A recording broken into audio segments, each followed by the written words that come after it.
Ah, the 1990s, a decade known for its pop culture, fashion, and of course, its cars. Join us as we take a trip down memory lane and explore some of the most popular cars that defined the era. First up, we have the Ford Mustang Cobra SVT. This muscle car roared into the 90s with its aggressive styling and powerful V8 engine, capturing the hearts of enthusiasts and reviving the spirit of the original Mustangs. And who could forget the Volkswagen Golf GTI? This hot hatch brought sporty performance and European flair to the masses, becoming a favorite among driving enthusiasts.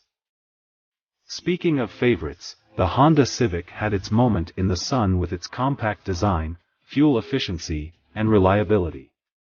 It was a staple for those seeking practicality without sacrificing style. Now, let's talk about the Toyota Supra.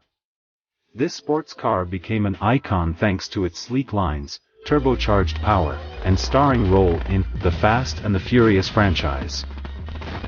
Of course, no list of 90s legends is complete without the Chevrolet Corvette. This American classic continued to evolve in the 90s, with advancements in technology and performance that kept it at the forefront of the sports car scene. Meanwhile, the BMW 3 Series was synonymous with luxury and refinement. Its precise handling and upscale features made it a status symbol for those seeking sophistication. From muscle cars to hot hatches, from luxury to adventure, the 1990s had it all. These popular cars not only reflected the spirit of the times but also left an indelible mark on automotive history. So there you have it, a glimpse into the world of popular cars from the 90s. Which one was your favorite? Let us know in the comments below. Thanks for joining us on this ride down memory lane.